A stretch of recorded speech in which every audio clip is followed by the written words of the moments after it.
The rain fell not as a baptism, but as a judgment.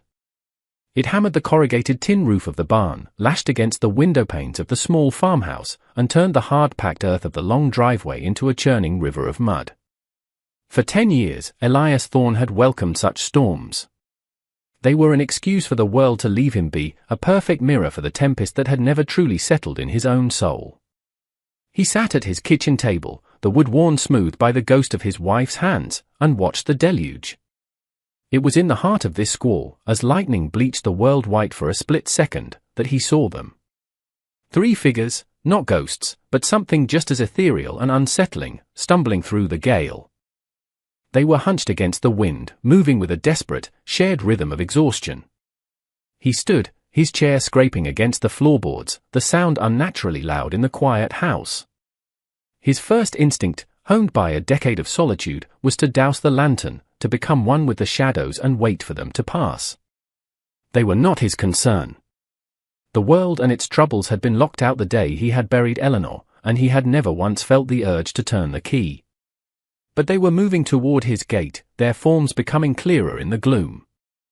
All 3 were women, and as they drew nearer, a detail so improbable it seemed a trick of the rain-streaked light became starkly, undeniably clear: they were all heavily pregnant.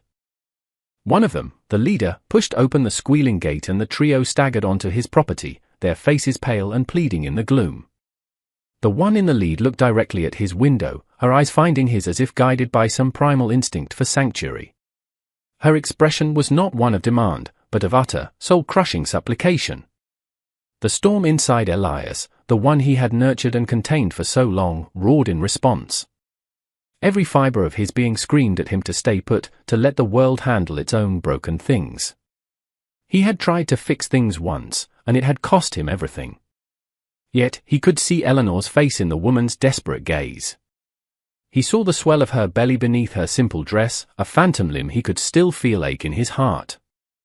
The 3 women huddled together now, a small island of shared misery just beyond his porch, looking as if the next gust of wind might sweep them away entirely. A single, dry sob escaped the smallest of the 3, a sound swallowed by the storm but piercing straight through Elias's carefully constructed walls. He moved without conscious thought, his body betraying the bitter resolve of his mind. He took the old oil lantern from its hook, the glass cool against his calloused fingers, and walked to the door. He didn't open it fully, just a crack, the wind snatching at the wood and trying to tear it from his grip. "What do you want?" His voice was a rasp, rough from disuse, the words feeling foreign and heavy on his tongue. The lead woman, her dark hair plastered to her face, took a half-step forward. "Please," she begged, her voice surprisingly strong despite her trembling. "Just until the storm breaks. We have nowhere else to go. We are in trouble." Elias's gaze swept over them, lingering on the impossible truth of their shared condition. 3 sisters, he guessed from their faces, all on the precipice of motherhood, all looking like they were fleeing the very gates of hell. The trouble they were in felt like a tangible thing, a 4th shadow clinging to them in the rain. To let them in was to let that trouble in, to invite the chaos of the world back over his threshold. To turn them away, what would that make him? Could he watch them collapse in the mud from his warm, dry window and still call himself a man? He looked past them, into the churning darkness from which they had emerged, half expecting to see the glint of lanterns or the silhouette of horsemen. There was nothing but the rain and the wind. The decision was a physical weight in his chest. His heart, a dormant, petrified thing, gave a painful lurch. He opened the door wider. "Get inside," he said, the words costing him more than he could have imagined. "Before you catch your death." The warmth of the house was a shock to the sisters, a physical force that seemed to melt the terror frozen on their faces. They stood dripping on the rug by the door, a puddle forming at their feet, their eyes wide as they took in the Spartan but clean interior. It was a home built for one, a place where memories were kept under lock and key, and the air itself seemed to hold its breath. Elias moved with a quiet, methodical purpose that belied the turmoil raging within him.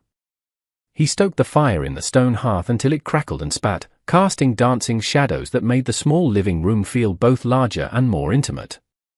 He gestured towards it with the poker. "Sit. Get warm." He disappeared into the kitchen and returned with 3 thick wool blankets, the scent of cedar and disuse rising from them. He handed one to each sister, his hands careful not to touch theirs, a man handling volatile material. The eldest, the one who had spoken at the door, wrapped the blanket around her shoulders and gave him a nod of profound gratitude. "I am Elara," she said softly, her voice gaining some of its strength back in the heat. "These are my sisters, Lyra and Celia." Lyra, the middle sister, huddled closer to the flames, her body still racked with shivers that seemed to come more from fear than cold. Celia, the youngest, managed a weak but genuine smile, her eyes, full of a light that defied their circumstances, fixed on Elias. "Thank you," she whispered. "You are a good man." The words landed like stones in a still pond. He grunted in response, turning away to busy himself with a kettle at the stove, unable to bear the weight of her undeserved praise. He was not a good man. Good men did not hide from the world. Good men did not have ghosts for company. He brought them mugs of hot, sweet tea, and for a long while, the only sounds were the crackling fire, the howling wind outside, and the soft sips of the women drinking. He watched them from the shadows of the kitchen doorway, a sentinel in his own home. He saw how Elara kept a protective arm near her sisters, how Lyra flinched at every loud gust of wind against the windows, and how Celia, despite it all, seemed to radiate a fragile, stubborn hope. It was she who finally broke the silence again. "Our father, he passed a month ago," she began, her voice trembling slightly. "He left us the farm." "It's all we have." Elara shot her a warning look, but Celia pressed on, as if the telling of it was a pressure that had to be released. "A man, Mr. Kane, he says our father owed him a debt. He says the land is his now. He gave us until the end of the week to leave." The name, Kane, was common enough, yet it snagged in Elias's memory like a burr on wool. A flicker of something cold and old. He pushed it aside. "He won't let us take anything," Lyra added, her voice a fearful whisper. "He said we'd leave with nothing but the clothes on our backs." Elias finally spoke, his voice low and even. "And your condition?" He gestured vaguely toward their swollen bellies. A deep blush colored Celia's cheeks, but Elara's expression was hard, defiant. "Our husbands were brothers," she stated simply. "Fishermen. Their boat went down in a storm last winter." All three of them. The sheer, layered tragedy of their story was staggering.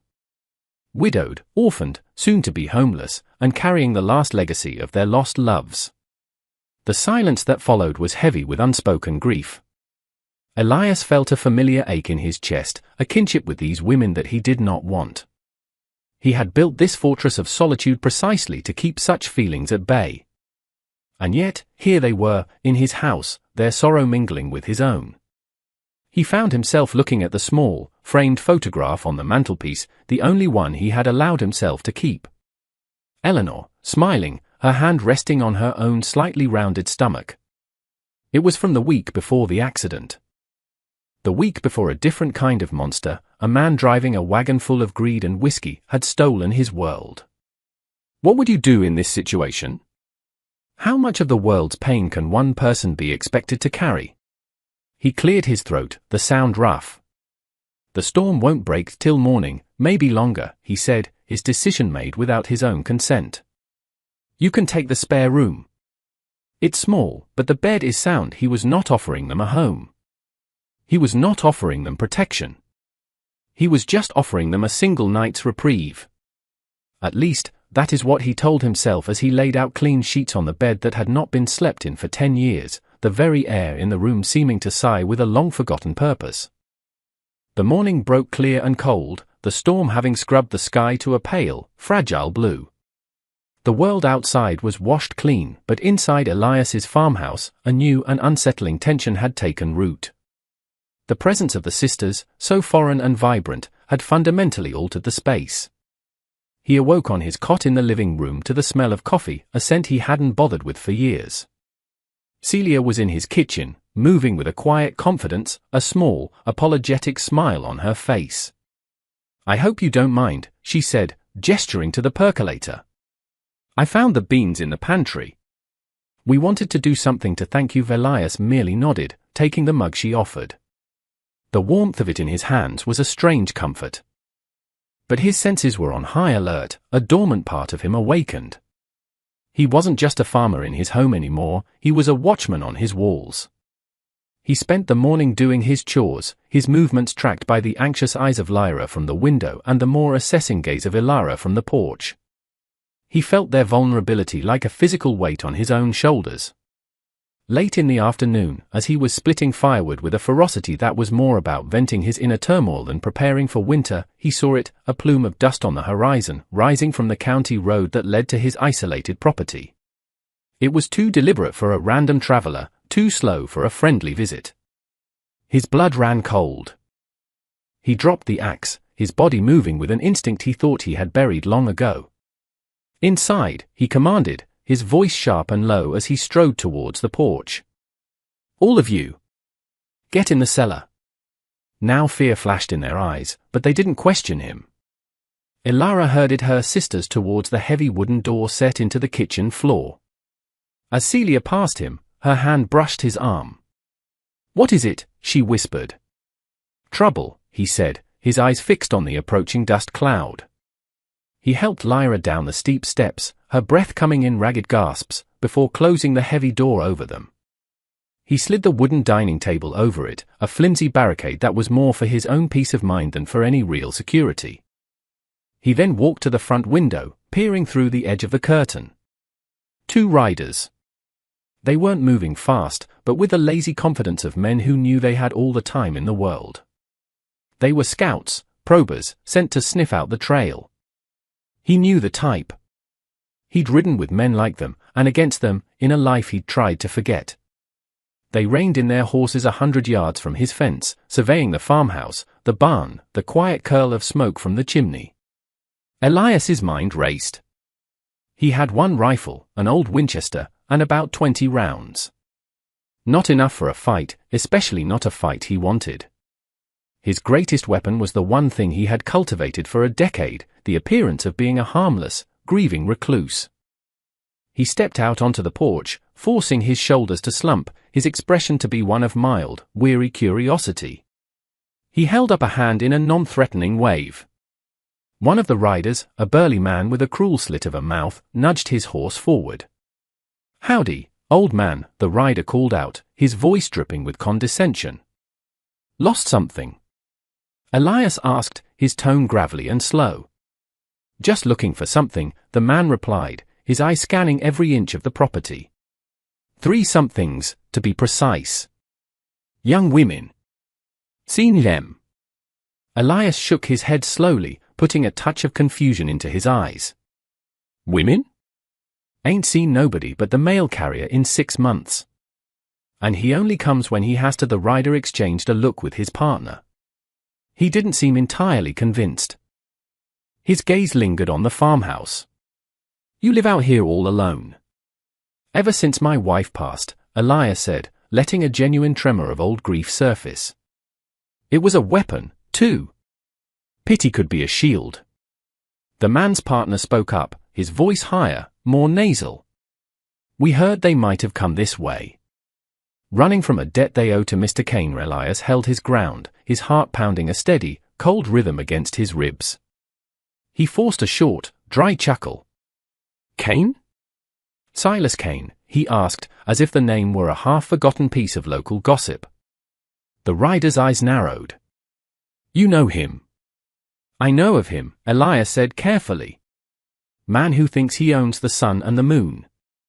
If they owe him, I wouldn't want to be in their shoes. But they ain't here. Place is too quiet for that kind of trouble." He gestured around at the silent farm, the very air thick with his curated solitude. For a long moment, the rider just stared, his gaze a physical weight. Elias could feel the sisters in the cellar beneath his feet, their silent, terrified breathing. Finally, the man grunted and reined his horse around.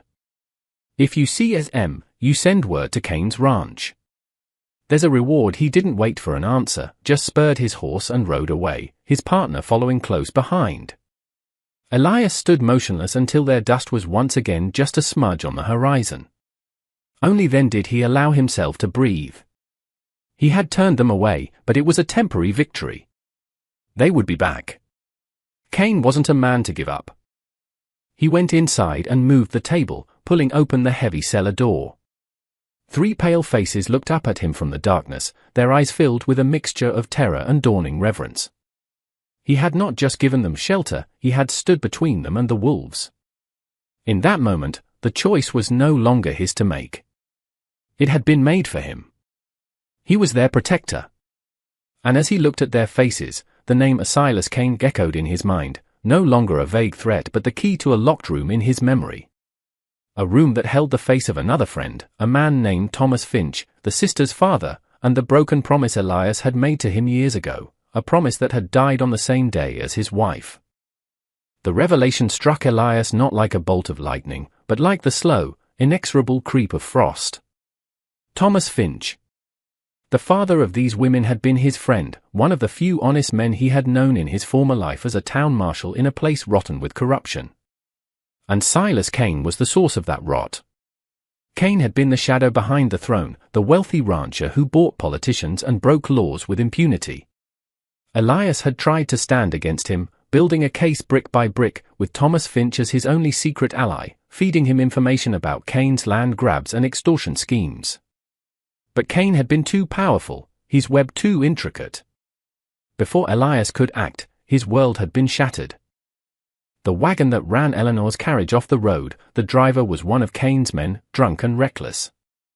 At the time, Elias had believed it was a tragic, random accident, a cruel twist of fate that had broken him and sent him fleeing into this self-imposed exile. Now, standing in his quiet farmhouse with Thomas Finch's orphan daughters hiding in his cellar, he saw the chilling pattern. It hadn't been an accident. It had been a warning. A message from Cain to stop digging. And it had worked. Racked with grief, Elias had vanished, and Cain had been free to continue his reign. He had not only failed to bring Cain to justice, he had abandoned his friend Thomas to face the monster alone. That guilt was a poison, seeping into the foundations of his grief, making it heavier, more suffocating. He now understood the debt Cain claimed. It wasn't monetary. It was a debt of defiance, a final act of erasure against the family of the man who dared to oppose him. Protecting these sisters was no longer a matter of morality, it was a matter of atonement. It was the only act that could give the last 10 years of hollow existence any meaning. He spent the next 2 days fortifying the farm, his movements precise and grim. He barred the windows, reinforced the doors, and walked the perimeter of his land, noting every line of sight, every piece of cover. He was no longer a farmer, he was the marshal he had once been. He explained the situation to the sisters, the words heavy with a shame he hadn't allowed himself to feel in a decade. He told them of his connection to their father, of his failure. Elara listened, her expression unreadable, while Lyra wept silently. It was Celia who, once again, offered a shard of light in the oppressive gloom. She placed her hand on his arm, her touch steady. "You didn't fail him," she said, her voice firm. "You're saving his daughters. He would be proud." The words undid him more than any threat could.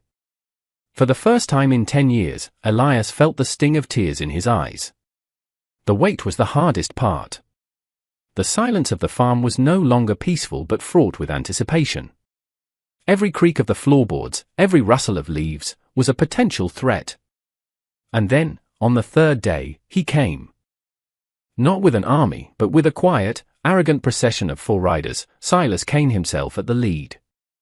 He rode a magnificent black stallion, his posture ramrod straight, his face a mask of smug satisfaction.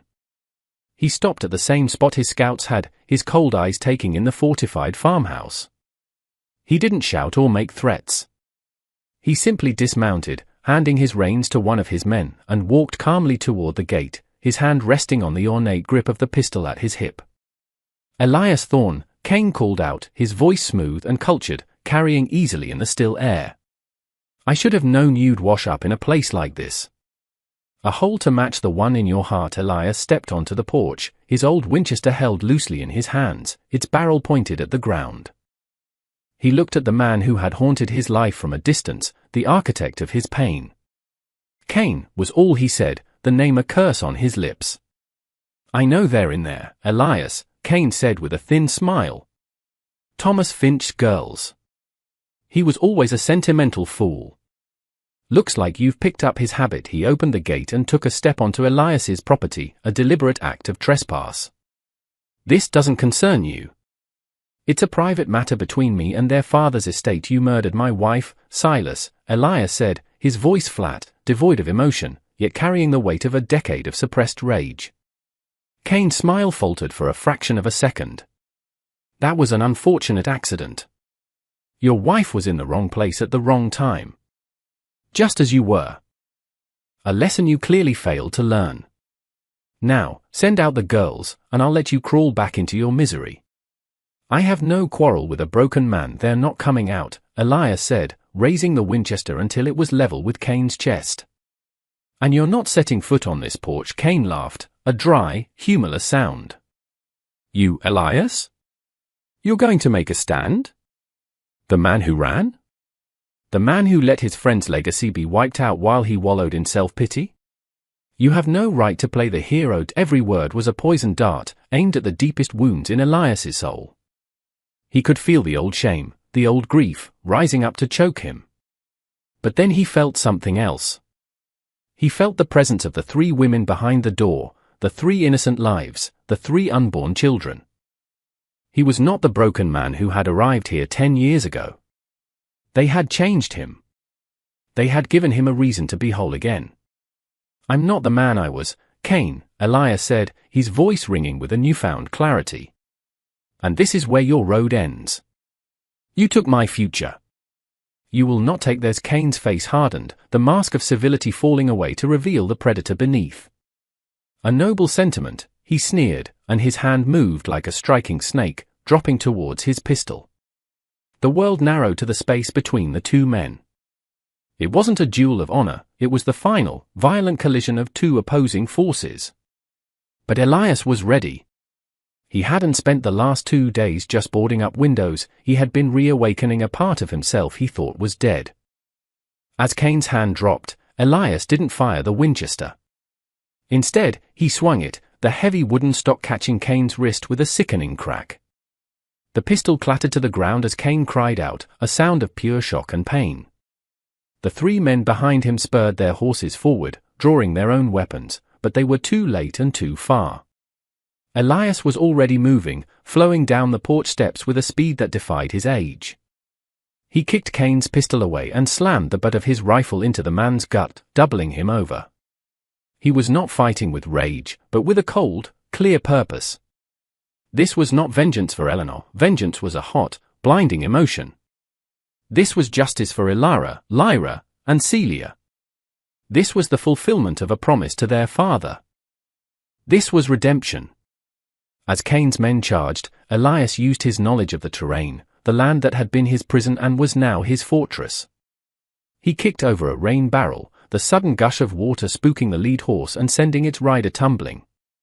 He dove behind the woodpile he had been working on just days before, the familiar scent of pine and earth filling his senses. A bullet splintered the log above his head. He didn't fire back wildly. He waited. He listened. He let their overconfidence be their undoing. One of the men, seeing Elias concealed, dismounted and charged forward on foot, thinking to overwhelm him. It was exactly what Elias had anticipated. He rose from behind the woodpile, not with his rifle, but with the splitting axe he had left there. He threw it, not to kill, but to disarm. The axe spun end over end, its heavy head smashing into the man's shoulder, dropping him to his knees with a howl of pain. The 3rd rider, seeing his companions dispatched with such brutal efficiency, hesitated. That hesitation was all Elias needed. He leveled the Winchester and fired once. Not at the man, but at the ground just in front of his horse's hooves. The animal screamed and reared, unseating the rider, who landed hard and lay stunned. It was over in less than a minute. Silence descended once more, broken only by the groans of the injured men. Elias walked over to Cain, who was clutching his broken wrist, his face pale with a mixture of agony and disbelief. The power, the arrogance, had been stripped away, leaving only a pathetic, whimpering bully. "It's over, Silas," Elias said, his voice calm. He retrieved Cain's pistol and tucked it into his belt before collecting the other weapons. He herded the 3 conscious men, including a limping and defeated Cain, into his barn and locked the heavy door. He knew they wouldn't stay put for long, but he didn't need long. He returned to the house, his heart no longer pounding with adrenaline, but with a deep, steady calm he hadn't felt in years. He opened the door. The 3 sisters stood there, huddled together, their faces a canvas of awe and overwhelming relief. Ilara's stoic facade had crumbled, and tears streamed down her cheeks. Lyra was clinging to her, trembling but no longer with fear. Celia, ever the beacon of hope, was smiling through her own tears. Elias looked at them, at the life they represented, at the future he had just secured. The ghosts of his past were still there, but they were no longer howling. They were quiet, as if at peace. The long storm inside him had finally broken. The sun was rising, and for the first time in a decade, he felt its warmth. The quiet days that followed were the true beginning. Elias used Cain's own horse to ride to the nearest town with a federal marshal, a town far from Cain's sphere of influence. He told them everything, and with Cain and his men captured, the dam of fear broke. Others came forward, and the full extent of Silas Cain's empire of corruption was brought into the light of day. But back at the farm, a different kind of world was being built. The fortress of solitude slowly, surely, transformed into a home. The first birth came with the autumn leaves. Ilara, strong and fierce, brought a son into the world, a boy with her own determined eyes. Elias, clumsy but resolute, boiled water and held her hand, the terror of new life chasing away the last of his own personal ghosts. Lyra followed in the deep winter, her daughter born during a gentle snowfall, a quiet, peaceful child who rarely cried. And Celia's son arrived with the first crocuses of spring, a cheerful, gurgling baby who seemed to carry his mother's innate optimism. The house, once a silent monument to loss, now echoed with the sounds of life. The rhythmic creak of a rocking chair, the soft lullabies sung by the sisters, the tiny, explosive sneezes of newborns. Elias became the silent, watchful patriarch of this unexpected family. He taught the sisters how to run the farm, his old knowledge returning with a newfound sense of purpose. He repaired the fences not to keep the world out, but to keep their little world safe. He tilled the soil not out of duty, but with the hope of a harvest that would feed them all. Years passed. The babies grew into toddlers, their small hands gripping Elias's calloused fingers as he showed them the wonders of the farm, a ladybug on a leaf, a new calf in the barn, the way the sun set the western hills on fire. They called him Grand Elias, a name that filled the hollow spaces in his heart. The farm thrived. The sisters, bound by blood and shared experience, became formidable women, their laughter a constant melody against the backdrop of the wind in the pines. They were no longer victims fleeing a monster, they were pioneers, matriarchs of a new beginning, built on the foundations of an old man's redemption. Elias Thorne, the widower who had locked himself away to nurse his grief, had discovered that the only true cure for a broken heart is to find a new one to protect. His solitude had been a long, dark night, but these 3 women, and the lives they carried, had been the dawn. They had not just arrived at his farm, they had led him home. What does it take to truly heal from a devastating loss? Can a single act of courage redeem a lifetime of regret? We believe that hope can be found in the most unexpected places, and that a closed heart can always be opened again by the quiet knock of someone in need. If this story touched you, tell us in the comments about a time when an act of kindness changed your life or the life of someone you know. Your stories inspire us all. And for more inspirational tales of redemption and the power of human connection, don't forget to subscribe to our channel and click the notification bell so you never miss a new story.